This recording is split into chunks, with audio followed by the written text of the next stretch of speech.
اب میں آپ کے سامنے یہ ایک اور کتاب پیش کرنے لگا ہوں، یہ ہے فتاوی حصاریہ۔ اس کے مفتی صاحب ہیں عبد القادر حصاروی۔ انہوں نے فتاوی حصاریہ میں بڑی زبردست بحث کی ہے، یعنی صرف فتویٰ نہیں دیا، انہوں نے اس پہ دلائل نقل کیے ہیں، اور وہ لوگ جو بھینس کی یا کٹے کی قربانی کے قائل نہیں ہیں ان دلائل کا انہوں نے رد کیا ہے جو ان کی طرف سے دلائل دیے جاتے ہیں۔ میں آپ کو ان کی چند ایک عبارتیں پڑھ کے بھی آپ کو سنا دیتا ہوں تاکہ آپ کو یہ اچھے طریقے سے پتہ لگ جائے کہ یہ صرف علماء احناف کا ہی موقف نہیں ہے، بڑے بڑے جلیل القدر جو علماء اہل حدیث ہیں وہ بھی بھینس کی قربانی کے قائل ہیں۔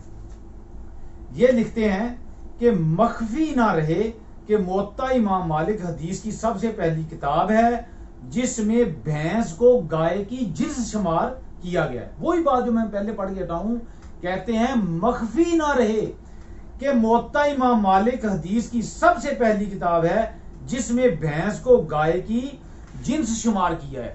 جب امام مالک رحمت اللہ علیہ نے بھینس کو گائے کی جنس شمار کر لیا، ان کو ایک جنس مان لیا، پھر کون سی وجہ ہے اس چیز کا انکار کرنے میں کہ آج کے جو تحقیقی لوگ ہیں وہ اپنے آپ کو محقق سمجھتے ہیں؟ ان سے میری درخواست ہے ہماری بھلے نہ مانیں۔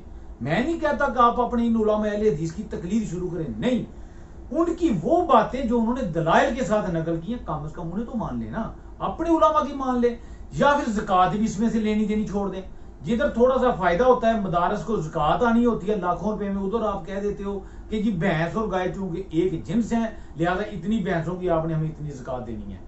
یہ بالکل ایک جنس ہیں، محدثین کا اس میں اتفاق ہے، اور تابعین اور حدیث کی جو ابتدائی کتابیں ہیں جن میں امام بخاری رحمۃ اللہ علیہ کے استادوں کا شمار ہوتا ہے، انہوں نے ان چیزوں کو نقل کیا ہے کہ گائے اور بھینس ایک چیز ہے، ایک جنس ہے، اور اسی طرح بھینس کی قربانی جائز ہے جس طرح گائے کی قربانی ہے۔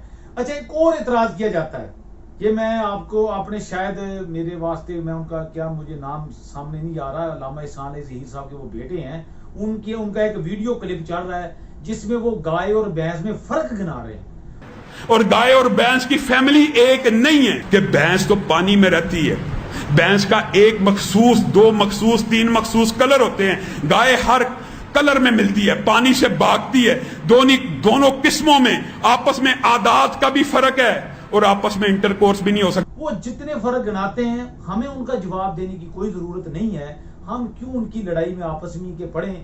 میں انہی سے نقل کر دیتا ہوں، کہتے ہیں کہ میں کہتا ہوں کہ یہ الزام حنفیہ پر بالکل غلط ہے، یہ الزام حنفیہ پر غلط ہے۔ اوپر کے بیان میں ہدایہ کے حوالے سے یہ گزر چکا کہ بھینس اور گائے کی ایک ہی جنس ہے اور وہ حکم میں برابر ہے۔ باقی رہا مولانا کا یہ فرمان کہ گائے اور بھینس کے حلیہ اور شکل میں تفاوت ہے، سو یہ شبہ اہل حدیث کو بھی ہو سکتا ہے۔ اہل حدیث کو کیا شبہ ہو سکتا ہے؟ کہتے ہیں بکری بکرا، بھیڑ دمبا شترا سب کو کھڑا کر کے انصاف کر لیں کہ ان کے حلیہ اور شکل میں زمین آسمان کا فرق ہے، اور شرن بھی فرق ہے کہ قاضی ایاد رحمۃ اللہ علیہ کے آگے انہوں نے قول نقل کیا کہ اس بات پر علماء کا اجماع ہے کہ قربانی میں بھیڑ کا جزع کفایت کر جائے گا اور بکری کا جزع کفایت نہ کرے گا۔ پھر آگے لکھتے ہیں جب ان کی شکل اور حلیہ اور حکم شرعی میں تفاوت ہے تو پھر زکوٰۃ اور قربانی میں ان کو برابر اور ایک جنس کیوں قرار دیا؟ وہی بات انہوں نے دلیل دی کہ اگر ان میں فرق ہے تو پھر زکوٰۃ کے مسئلہ میں ان کو کیوں شمار کر لیا گیا، یا تو زکوٰۃ کے مسئلہ میں بھی ان کو آپ ایک سائیڈ پہ کر دیں۔ اس کا مختصر انہوں نے کافی سارے دلائل دیے ہیں۔ پھر لکھتے ہیں پس علماء اہل پنجاب کا قول ان کے مقابلہ میں کوئی بکت نہیں رکھتا، مجھے ملک پنجاب کے دو فاضلوں اور محدثوں پر تعجب ہوا، یعنی ایک اہل حدیث کو دوسرے اہل حدیث میں تعجب ہو رہا ہے۔ کس بات پہ ہو رہا ہے؟